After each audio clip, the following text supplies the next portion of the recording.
Salut tout le monde. Bon, aujourd'hui, j'ai envie de vous parler d'albums rock que je considère comme mal aimés.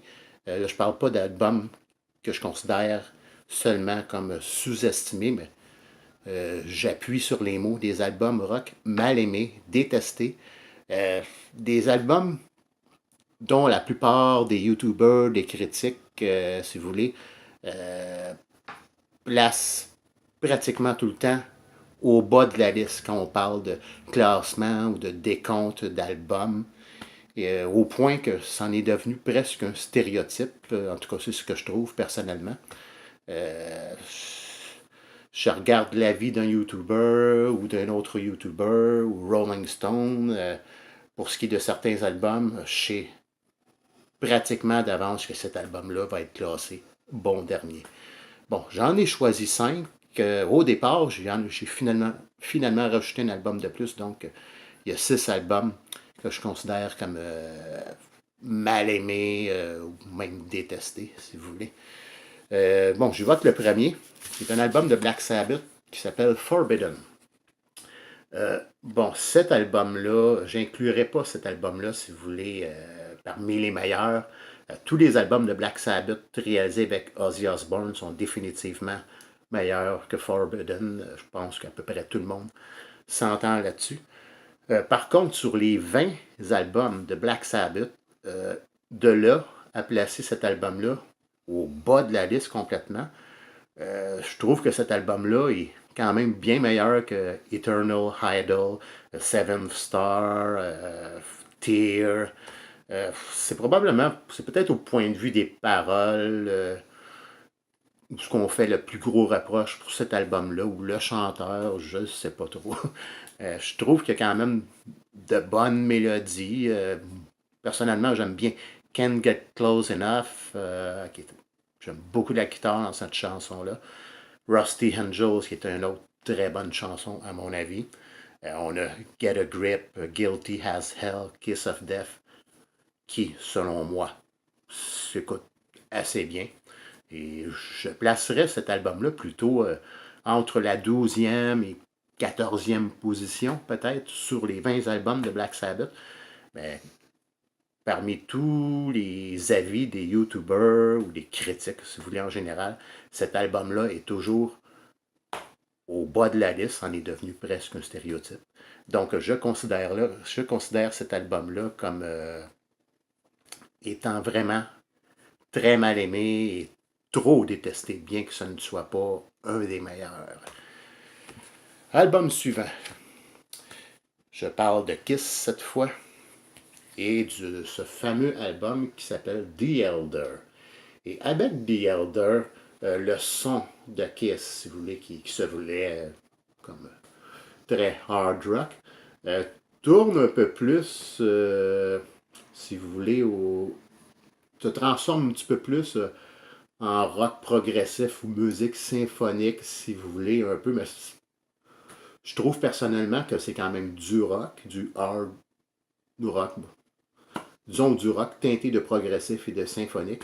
Et cet album-là est, je dirais pas tout le temps, mais très souvent placé au bas de la liste parmi les, je crois que c'est 20 albums que Kiss a réalisé. Cet album-là se retrouve généralement au bas de la liste et je pense qu'il n'y a même pas eu de tournée pour promouvoir l'album et pourtant, même si le son change sur cet album-là, je trouve qu'il y a des chansons euh, bon, comme Just a Boy, Dark Light, World Without Heroes, Only You, euh, qui sont Under the Rose, qui sont excellentes. Et personnellement, j'inclurais cet album-là dans mon top 5, parmi les meilleurs albums de Kiss. Donc, je trouve que c'est peut-être un des albums vraiment que je considère comme un des albums les plus détestés, un des albums les plus sous-estimés de l'histoire du rock. Ça fait du bien de se défouler un peu. Bon, ok, album suivant. On évoque un album de Pink Floyd, More. Euh, More est définitivement pas un des meilleurs albums de Pink Floyd. sur les 15 albums, je le placerais vraiment plus près du bas de la liste que de la tête. Sauf que, à mon avis, cet album-là est meilleur que tous les albums réalisés après The Wall. Et je parle des albums comme The Final Cut, A Momentary Lapse of Reason, Division Bell, Endless River. Selon moi, cet album-là est quand même meilleur que les albums réalisés après The Wall.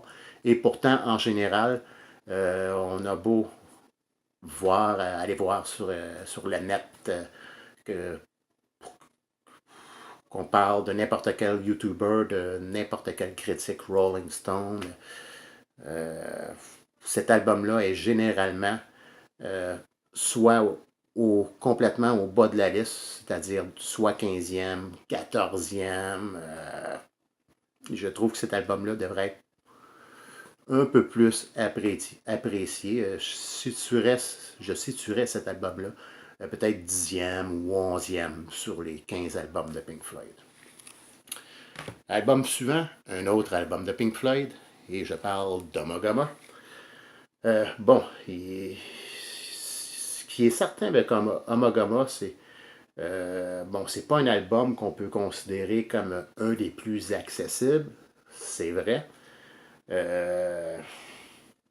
Par contre, je trouve que cet album-là est vraiment très mal aimé, très détesté, très descendu par les YouTubers, par les critiques en général. Sur les 15 albums, en général, cet album-là se retrouve tout le temps au bas de la liste. Pourquoi? Bon, premièrement, sur cet album-là, c'est un album double. On a le 10 live et le 10 studio. Et bon, souvent, on va dire pour le 10 studio que c'est seulement des reprises de chansons déjà connues, mais qu'on joue en live. Et personnellement, je trouve que ça va un peu plus loin que ça. Pour ce qui est du 10 live, si on pense surtout en particulier aux pièces qui sont Astronomy Dominée et Careful with That Tax Eugene, on peut pratiquement parler de nouvelles versions vraiment de chansons. Et ça sonne presque studio parce qu'on n'entend pas vraiment l'auditoire, la foule en arrière, sauf au début et à la fin des morceaux. Pour ce qui est du disque studio, c'est vrai que c'est très expérimental, mais de là à dire que c'est pourri du début à la fin, je suis vraiment pas d'accord.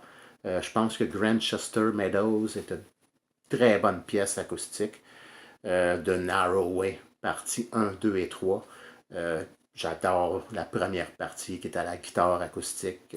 Même la deuxième partie qui est plus psychédélique, si vous voulez, mais j'aime beaucoup. Il y a peut-être The Grand Vizier's Garden Party qui laisse vraiment plus à désirer.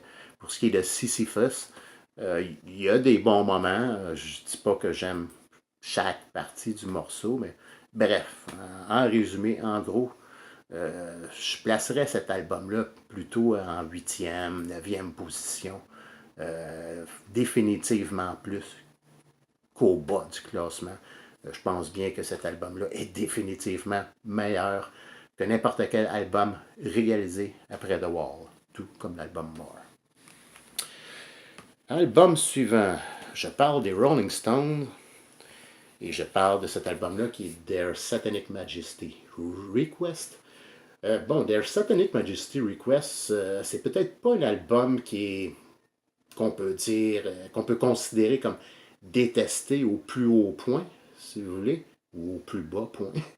Mais c'est souvent un album parmi les 23 ou 24 albums des Rolling Stones, je crois. C'est souvent un album qui est très près de la queue, quand même, très près du bas du classement. Et cet album-là a la mauvaise réputation de passer pour une pâle copie de Sgt. Pepper's Lonely Hearts Club Band des Beatles à cause de la couverture. Bon, il faut quand même aller plus loin que ça.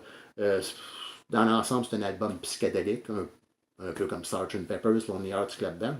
Mais je trouve qu'il y a quand même de très bons morceaux. C'est pas toutes des chansons qui sont devenues des hits, on a quand même 2000 Light Years from Home, que je considère comme un chef-d'œuvre psychédélique.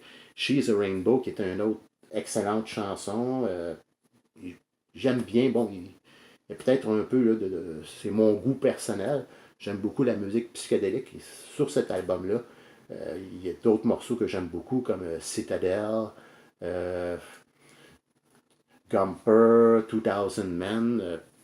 Je trouve que pas vraiment la majorité des chansons sont bonnes ou très bonnes. Donc, je placerais cet album-là définitivement dans le top 10, même probablement dans le top 5 des albums des Rolling Stones. Et finalement, le dernier album, qui est un album de Radiohead. Le premier album de Radiohead, Pablo Honey. Et je ne sais pas ce que les gens, ce que les YouTubers, les critiques en général ont contre cet album-là. On en parle comme un album pratiquement pourri. En tout cas, c'est un album qui est souvent détesté.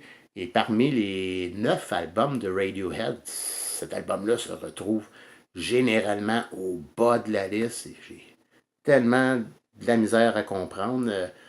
Je peux pas croire, si je pense à un album comme The King of the Limbs, qui est très électronique et qui est pas ce qu'il y a de plus intéressant, bien au contraire. Je peux pas comprendre qu'on place cet album-là, King of the Limbs, en haut de Pablo Honey. Même, je trouve que Pablo Honey est parmi, je classerais cet album-là parmi les 5 meilleurs albums de Radiohead. Parce que pour ce qui est de Radiohead, personnellement, j'aimais bien leurs 2 albums, cet album-là et le deuxième, qui sonnait plus rock, qui sonnait plus guitare que des albums comme OK Computer et Kid A. Ce sont des albums que j'aime quand même beaucoup. OK Computer et Kid A. Mais on voit à partir de ces albums-là que la musique devient comme plus électronique, plus innovative en même temps. Mais on dirait que ces albums-là perdent un peu du côté rock, si vous voulez. Et je trouve qu'il y a tellement de bonnes chansons sur Pablo Honey, comme You, Creep, qui est devenu un grand hit, Thinking About You, Stop Whispering, How Do You. Donc, je pense que cet album-là est vraiment très mal aimé. On dirait que les gens semblent prendre plaisir à détester cet album-là. Donc, c'était ça. C'était pour ce qui est des albums que je considère comme très mal aimés, détestés. Donc, j'aimerais avoir votre opinion. Pour ce qui est de ces albums-là, ou sinon, vous pouvez me faire part de d'autres albums rock que vous considérez comme très mal aimés ou détestés, si vous voulez. Donc, sur ce, je vous remercie et je vous dis à la prochaine.